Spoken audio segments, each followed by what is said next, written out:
అందరికీ నమస్కారం. నేను మీ దేవి. మరదలా ప్రేమించవా 11వ భాగం. రచయిత అంజీ సంజు గారు. సరే నేను మాట్లాడతానన్నాడు అద్వైత్. ఇప్పటికీ అయినా టిఫిన్ చేయండి అన్నారు సత్యగారు. నువ్వు తినేసావు కదా, అందరికీ టిఫిన్ చేసి పెట్టన్నారు జయరాం గారు.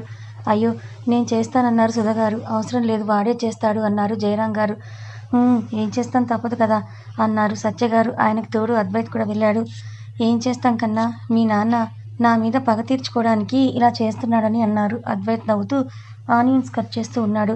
అలా ఇద్దరు కలిసి టిఫిన్ చేసి టేబుల్ మీద పెట్టారు. సుభద్ర గారు అద్వైత్ని, కన్నా మామ మీద కోపం రాలేదా అన్నారు. వచ్చింది, కానీ మామ ఎప్పుడు నా మంచి కోసమే ఆలోచిస్తాడని నేను ఆలోచించి మామ ఏది చెప్తే అది చేయాలనుకున్నా అన్నాడు. ఏం చేస్తాం, ఎంతైనా మామ తోకవు కదా నువ్వు అన్నారు. అందరూ నవ్వుతూ మాట్లాడుతూ ఉన్నారు. సత్యగారు అందరికీ టిఫిన్ పెట్టించారు. ఆ చేత్తో వంట కూడా చేసే అన్నారు జయరాం గారు. ఇంకేం లేదా, నాకు పని చాలా ఉంది అన్నారు సత్యగారు. సరేలే అన్నారు. అలా అందరూ టిఫిన్ చేసిన తర్వాత కన్నా ఆఫీస్కి వెళ్ళి వాళ్ళ ఇంటర్వ్యూ ఉంది అన్నారు. సరే నువ్వు వస్తావు కదా అన్నాడు. నాకు ఇవాళ కుదరదు, డాడ్ వస్తారు, తీసుకుని వెళ్ళు, రఘుకి ఫోన్ చేయి, ఓకేనా, బాయ్ అని తల నిమిరి అందరికీ చెప్పి ఆఫీస్కి వెళ్ళారు. ఇంక నేను వెళ్తానమ్మా అన్నాడు. సరే అన్నారు సుధగారు. డాడ్ వెళ్దామా అన్నాడు అద్వైత్. పద అన్నారు. బేబీ కాలేజ్కి వెళ్ళాలా అన్నారు జయరాం గారు. మావయ్య అన్నది. ఎలా వెళ్తావు, స్కూటీ లేనట్టుంది కదా అన్నారు. ఎలాగోలా వెళ్తానులే మావయ్య అన్నది. ఇవాళ మేము డ్రాప్ చేస్తాంతా, వెళ్ళి బ్యాగ్ తెచ్చుకో అన్నారు.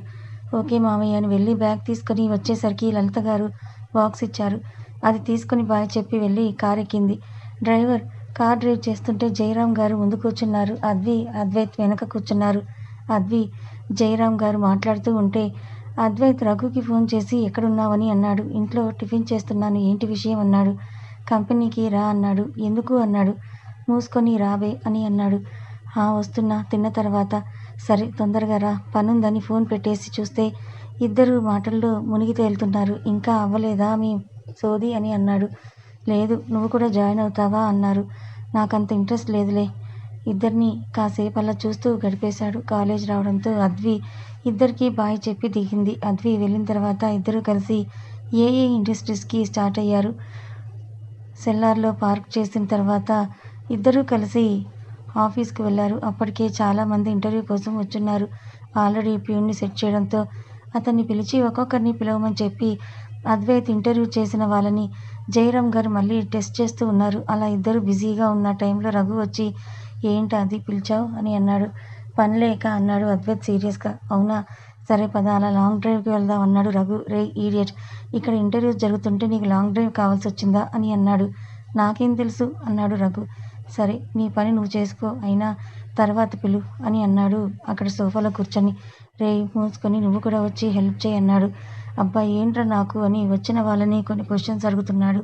అలా ఇంటర్వ్యూ కంప్లీట్ అయ్యే టైంకి ఆఫ్టర్నూన్ అయ్యింది. సత్యగారు క్యారేజ్ తీసుకొని వచ్చారు. ముగ్గురిని పిలిచి పెట్టి అద్వైత్కి తినిపిస్తూ, ఎలా జరిగింది వాళ్ళ అని అన్నారు. ఫుల్ బిజీ మామ అన్నాడు తింటూ. రే బిజీ ఏంట్రా నీ మొహం, నీ మామ లాంటి మామ నాకుంటే పండగే అని అన్నాడు. దేనికిరా పండగ అన్నాడు. నిజం చెప్పు, నీకు ఇప్పుడు కొంత అమౌంట్ కావాలంటే ఎవరిని అడుగుతావు అన్నారు.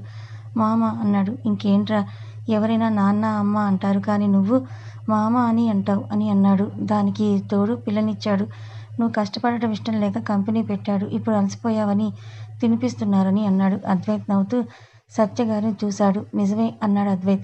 జయరాం గారు కూడా ఇద్దరిని చూసి గర్వంగా ఫీల్ అయ్యారు. మళ్ళీ పైకి మాత్రం పెద్ద మామ అల్లుడు, బెస్ట్ ఫ్రెండ్ని నన్ను పక్కన పెట్టేసి వాడి చుట్టూ తిరుగుతూ ఉన్నాడు అని అన్నారు. సత్యగారు నవ్వుతూ ఉన్నారు. రేపు నువ్వు ఇలా చెయ్యకు రఘు అన్నారు.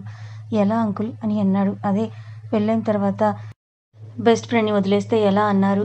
నిజమే అన్నాడు రఘు. రే ఈడియట్, మామని తిడుతున్నారు అన్నాడు అద్వైత్. అయ్యో నాకు తెలియదు కదా అది అన్నాడు రఘు అమాయకంగా. ఏడ్చావులే నువ్వు, తిను ముందు మామ అని అన్నాడు. సరే అని సత్యగారు కూడా తిన్నారు. అందరూ తిన్న తర్వాత ఇంక నేను వెళ్తానన్నాడు రఘు. ఎక్కడికి అన్నారు సత్యగారు. ఇంటికి అన్నారు రఘు. అదేంటి, నీకు విషయం చెప్పలేదా అన్నారు సత్యగారు. లేదు. ఎక్కడ మామ, వచ్చిన దగ్గర నుంచి ఫ్రీ టైమే లేదు అని అన్నాడు. సరే ఇప్పుడు చెప్పు అన్నారు. సరే రే నువ్వు ఇక్కడే అన్నాడు. అదేంటి అని అన్నాడు. మనమిద్దరం డాడ్ మామ ఎలాగో మనం కూడా అంతే అన్నాడు. అలా ఎలా కుదురుతుంది అది, ఇందులో నీకు నేనేమీ హెల్ప్ చేయలేదు కదా, ప్లీజ్ నేను ఆ పని చేయలేనన్నాడు. సత్య రఘు పక్కన కూర్చొని ఏమైందని, ఇప్పుడు మామూలుగానే మీ ఇద్దరు కలిసి కంపెనీ పెట్టాలని అనుకున్నారు కదా, అని అన్నారు. అంటే ఇప్పుడు అలా జరగలేదు కదా బాబాయ్ అని అన్నాడు. అలా జరుగుతుంది. జస్ట్ కంపెనీ నేను పెట్టాను, మిగిలినవి మీరిద్దరూ కలిసి చెయ్యండి.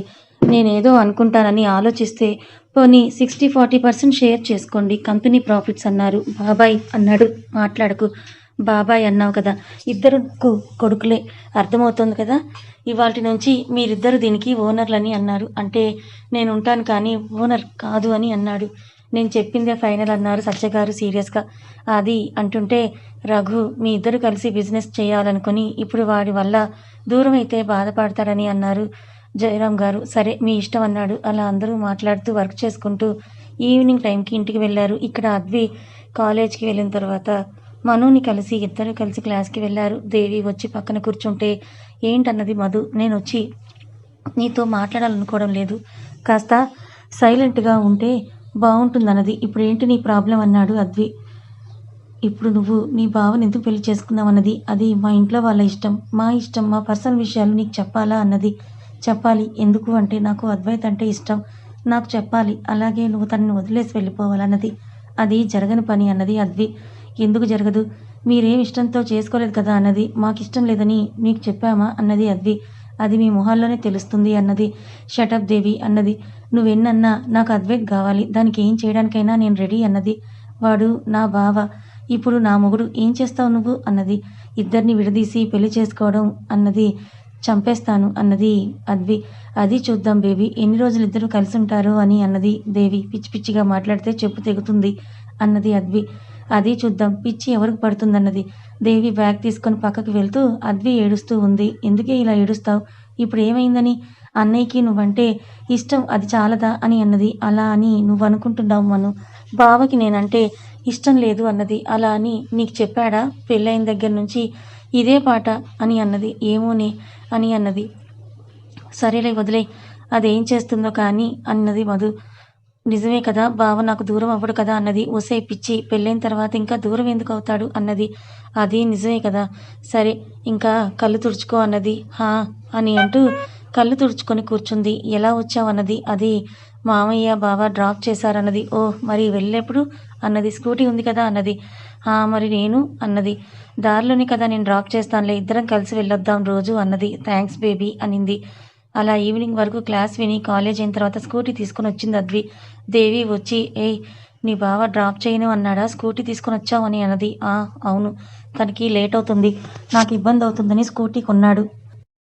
ఎంతైనా నా మొగుడు కదా, నేను కష్టపడితే చూడలేడు అన్నది. స్కూటీ స్టార్ట్ చేసి మను ఎక్కిన తర్వాత ఇద్దరు వెళ్తుంటే మను, అద్వి నిజంగా అన్నయ్య కొనిపెట్టాడా స్కూటీ అన్నది. అంత లేదు అమ్మా, నాన్న కొనిచ్చాడు అన్నది. దాని ముందే బిల్డప్ ఇచ్చా కావాలని అన్నది నవ్వుతూ. గుడ్, ఇలాగే ఉండాలి ఎప్పుడు అన్నది.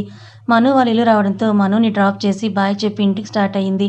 తన ఇంటికి వెళ్ళేసరికి అందరూ కాఫీ తాగుతూ ఉన్నారు. సైలెంట్గా రూమ్లోకి వెళ్ళి ఫ్రెష్ అయి వచ్చింది అద్వైత్. అద్వి కోసం స్నాక్స్ తీసుకొని వచ్చాడు. అద్వి అది చూసి నేను వచ్చేదాన్ని కదా బావా అని అంది. ఏం పర్వాలేదులే, తిని వెళ్ళన్నాడు. ప్లేట్ తనకిచ్చి ల్యాప్టాప్ తీసుకొని వర్క్ చేసుకుంటూ ఉన్నాడు. అద్వి హ్యాపీగా తినేసి కిందకు వెళ్ళింది. కానీ వచ్చేటప్పుడు తన కళ్ళల్లో ఉన్న బాధ అర్థం చేసుకున్నాడు అద్వైత్. అందుకే తనే స్నాక్స్ తీసుకొని వచ్చాడు. ఇప్పుడు కాస్త పర్వాలేదనుకొని తన వర్క్ చేసుకుంటూ ఉన్నాడు. డిన్నర్ టైంలో అద్వి వచ్చి బావా భోజనం అన్నది. నాకు వర్క్ ఉంది, తర్వాత తింటాను, అందరూ తినండి అన్నాడు. సరే అని కిందకి వెళ్ళి విషయం చెప్పి అందరూ తిన్న తర్వాత తనే అద్వైత్కి ప్లేట్లో ఫుడ్ పెట్టుకొని వాటర్ తీసుకొని వెళ్ళింది. సత్యగారు నవ్వుతూ చూసి తన రూమ్లోకి వెళ్ళారు. అద్వి వెళ్ళేసరికి సీరియస్గా వర్క్ చేసుకుంటూ ఉన్నాడు అద్వైత్. ఇప్పుడు తినమని చెప్పినా తినడు. నేను పెడతాను, ఎప్పుడు నాకు పెట్టడమే కానీ నేను పెట్టలేదు కదా, ఇవాళ నీకు పెడతాను అనుకుని వెళ్ళింది. వాటర్ పక్కన పెట్టి భోజనం కలిపి అద్వైత్ నోటి దగ్గర పెట్టింది. అప్పటి వరకు సీరియస్గా వర్క్ చేసుకుంటూ ఉన్న అద్వైత్ తలెత్తి చూశాడు. అద్వి పెట్టడం చూసి నేను తింటాను తర్వాత అన్నాడు. నేను పెడితే తినవా, అదే నీ మామైతే తింటావా అన్నది బుంగమూతి పెడుతూ. అద్వైత్ మనసులో నవ్వుకొని నీకెందుకు కష్టం అని అన్నాడు. నాకేమీ కష్టం కాదులే, తిను అని అన్నం పెట్టింది. సరే అని తింటూ వర్క్ చేసుకుంటూ ఉన్నాడు. అద్వైత్ తినిపించి పెదాలు తుడిచి వాటర్ ఇచ్చింది. తాగిన తర్వాత బాటిల్ ఇస్తే తీసుకొని వెళ్ళింది. ప్లేట్ బయట పెట్టేసి హ్యాండ్ వాష్ చేసుకొని వచ్చి డోర్స్ని లాక్ చేసి వచ్చి బావా ఇంక పడుకో అన్నది. వస్తున్నా అని ల్యాప్టాప్ని క్లోజ్ చేసి వచ్చాడు. అద్వి పడుకుంది అనుకున్న తర్వాత తనని తన గుండెల మీద పడుకోబెట్టుకొని నుదుటను ముద్దు పెడుతూ లవ్ యూరా అని అనుకున్నాడు అద్వైత్. నెక్స్ట్ డే మార్నింగ్ అందరూ లేచి ఎవరి పనులకు వాళ్ళు వెళ్ళారు. అద్వైత్కి పిఏ పోస్ట్ కోసం ఇంటర్వ్యూని కండక్ట్ చేశాడు రఘు. అన్నీ చూసి ఒక అమ్మాయిని సెలెక్ట్ చేశారు. ఇక్కడ అద్వి కాలేజ్కి వెళ్ళిన తర్వాత దినేష్ వచ్చి హాయ్ అన్నాడు. ఏంటి అన్నది. నాతో ఎందుకు మాట్లాడలేదన్నాడు. నాకు ఇష్టం లేదన్నది. అలా అంటే ఎలా, మనం ఫ్రెండ్స్ కదా అన్నాడు. ప్లీజ్ దినేష్, నాకు నీతో మాట్లాడాలని లేదు, వెళ్ళు అని తనని తప్పించుకొని క్లాస్ రూమ్లోకి వెళ్ళింది.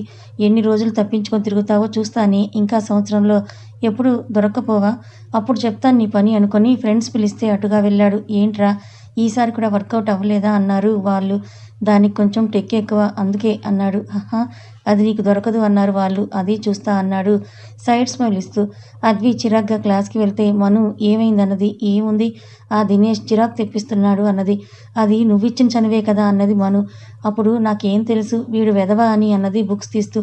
సరేలే, వాళ్ళ గురించి ఇప్పుడు మనకి ఎందుకులే అన్నది మను. సార్ రావడంతో ఆ టాపిక్ని అక్కడితో వదిలేసి ఆఫ్టర్నూన్ వరకు క్లాసులను కంప్లీట్ అయిన తర్వాత ఇద్దరూ కలిసి క్యాంటీన్కి వెళ్ళారు లంచ్ చేయడం కోసం.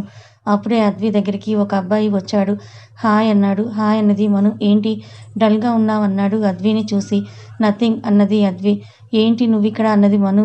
నేను ఇక్కడికి రావద్దంటున్నారా అని అన్నాడు. అలా అని ఎవరన్నారు ఇప్పుడు, నువ్వేదో అవసరం ఉంటేనే కానీ రావు కదా అని అన్నది.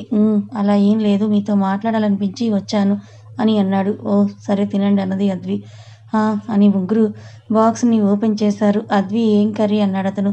పప్పు అన్నది. గుడ్, మాది కర్రీ చూడు చట్నీ అని అన్నాడు.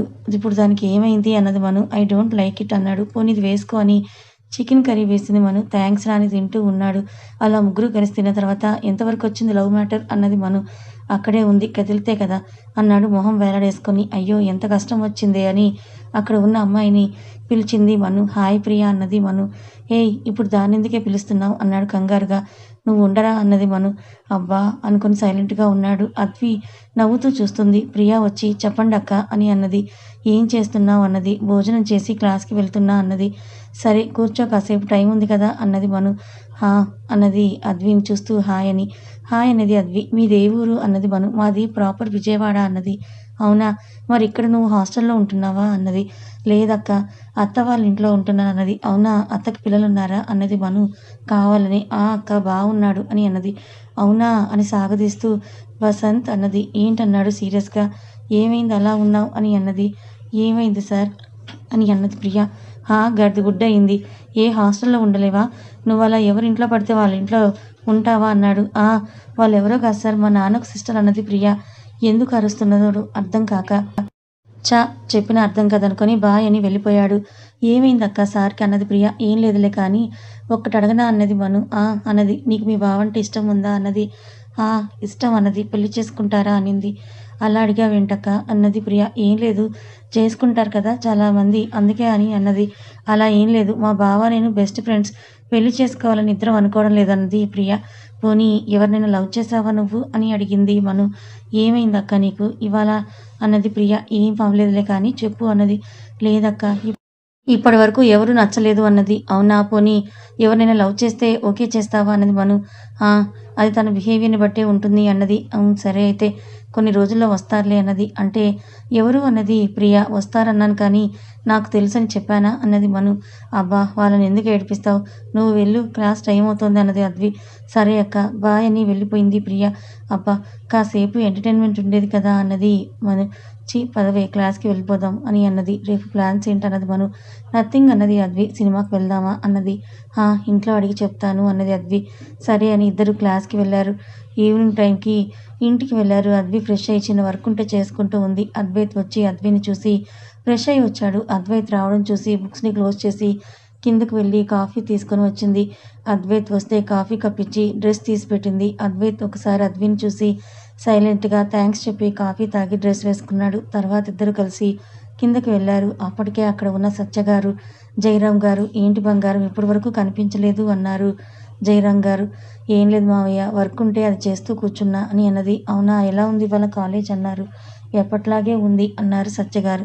నువ్వు కాస్త సైలెంట్గా ఉండు, నేను నా కోడలు మాట్లాడుకుంటున్నాం కదా అన్నారు. అబ్బో అన్నారు సత్యగారు.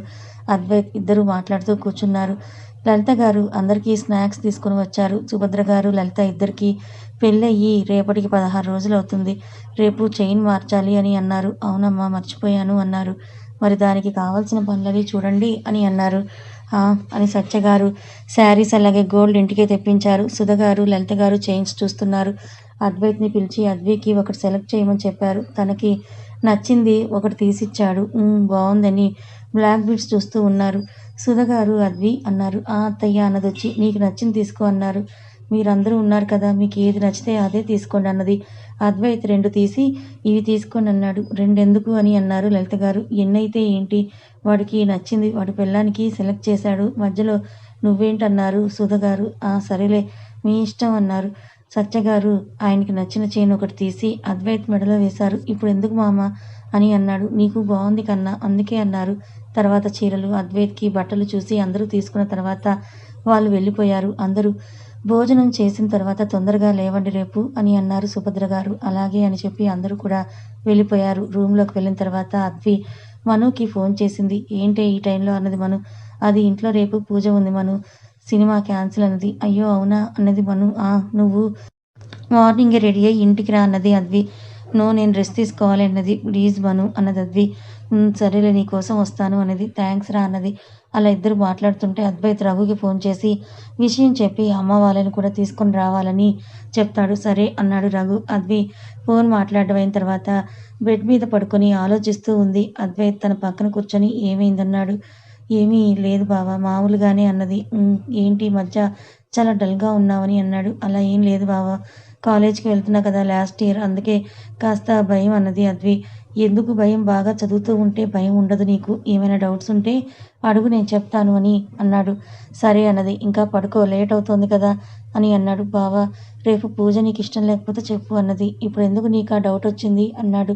నీకు ఇబ్బంది అయితే అమ్మమ్మతో నేను మాట్లాడతానని అన్నది అద్వి. అలా ఏమీ లేదు, ఇష్టమే కానీ పడుకో అన్నాడు. సరే అని బెడ్కి ఒక పక్క పడుకొని నిద్రపోయింది. అద్వి నిద్రపోయింది అనుకున్న తర్వాత దగ్గరకు తీసుకొని నుదుటను ముద్దు పెడుతూ ఇష్టం లేదంటున్నావు కదా, ఎన్ని రోజులు ఎదురు చూశానో తెలుసారా ఈ రోజు కోసం. నీకు ఇష్టం లేదు అని ఇన్ని రోజులు దూరంగా ఉన్నాను కదా, లేకపోతే ఎప్పుడో మన పెళ్లి జరిగేదని అనుకున్నాడు. లవ్ యూరా, కానీ ఈ విషయం నీకు చెప్పడానికి టైం పడుతుంది అనుకుని అలాగే నిద్రపోయాడు. నెక్స్ట్ డే మార్నింగ్ ముందుగా లేచిన అద్విని చూసి నవ్వుకుని మార్నింగ్ రా అని ముద్దు పెట్టుకొని లేచి ఫ్రెష్ అయి వచ్చాడు. కాసేపటికి అద్వి కూడా లేచి ఫ్రెష్ అయ్యి కిందకి వెళ్ళి దేవుడికి దండం పెట్టుకొని కాఫీకి వెళ్ళింది.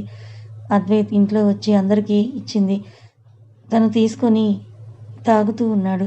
సుభద్ర గారు కన్నా వెళ్ళి రెడీ అయ్యి రండి పంతులు గారు వస్తారన్నారు. సరే అని ఇద్దరు పైకి వెళ్ళారు. అద్వైత్ రెడీ అయ్యి వచ్చేసరికి అద్వి చీర కుచ్చులు పెట్టుకుంటుంది. అది పట్టు చీర అవ్వడంతో కుదరక ఇబ్బంది పడుతూ అద్వైత్ని పిలిచింది. ఏంటన్నాడు. బావా కాస్త చీర కుదరడం లేదు కట్టవా అన్నది. ఏంటి అన్నాడు. చీర కట్టు అంటున్నా అన్నది. నేను కట్టడం ఏంటి, అత్తని కానీ అమ్మని కానీ పిలుస్తాను ఆగు అన్నాడు. నేను అడిగాను బావా, పనుంది నువ్వే కట్టుకో ఏదో విధంగా అన్నారు. నాకెలా వస్తుందన్నాడు. ప్లీజ్ బావా నేను చెప్తానన్నది. నీకు వస్తే కట్టుకో అన్నాడు. ఇది పట్టు చీర అవ్వడం వల్ల కుదరలేదు, జారిపోతుంది అన్నది. ఎలాగోలా కట్టుకో అద్వి అన్నాడు. అద్వి బాధగా అద్వైత్ని చూసి సరే బావా వెళ్ళు అన్నది. అది కాదురా అన్నాడు. అవసరం లేదు బావా, నాకు వచ్చినట్లే నేను కట్టుకొని వస్తాను, కుదరకపోతే డ్రెస్ వేసుకొని వస్తాను వెళ్ళు, ఎవరికి వాళ్ళు బిజీ కదా అన్నది. చీర కుచ్చులు దోపుకొని పైన పిన్ పెట్టుకుంది. అలా పెట్టిన తర్వాత అది కాస్త జారిపోయింది. అబ్బా అని మళ్ళీ మొదలు పెట్టింది. అద్వైత్ అబ్జర్వ్ చేస్తున్నాడు. ఎన్నిసార్లు పెట్టినా శారీ ప్లీట్స్ జారిపోవడం చూసి తన దగ్గరికి వెళ్ళి తన చీరను చేతుల్లోకి తీసుకున్నాడు. అవసరం లేదు బావా నేను కట్టుకొని వస్తాను వెళ్ళు అన్నది చీర తీసుకొని. అద్వి టైం అవుతుంది కాసేపు సైలెంట్గా ఉండు అన్నాడు. వద్దు బావా మీరందరూ బిజీ కదా, ఎవరి పనులు వాళ్ళు చేసుకోండి, నా గురించి ఆలోచించే టైం వేస్ట్ చేసుకోకండి అద్వి అన్నాడు. అద్వైత్ ఇదిగో నీకు కోపం వస్తుంది, నేను మాట్లాడితే చాలు కోపం వస్తుంది అన్నది. ప్లీజ్ రా కాసేపు సైలెంట్గా ఉండని బయట కొంగు సరిచేసి పిన్ పెట్టి కుర్చీలు పెట్టి దోపాడు. అద్వి ఫ్రీజ్ అయింది. అద్వైత్ అలా టచ్ చేసేసరికి అలాగే స్టాచ్యూలో నుంచునుంది. అద్వైత్ సారీ సెట్ చేసి చూడు ఎలా ఉందో అన్నాడు. అద్విని చూసి ఏమైంది దీనికి అని అనుకుని కదిపాడు. కథ కొనసాగుతుంది. ఈ కథ మీకు ఎలా అనిపించింది, నచ్చిందా? నచ్చితే లైక్ చేయండి, మరి కొంతమందికి షేర్ చేయండి. Thank you so much.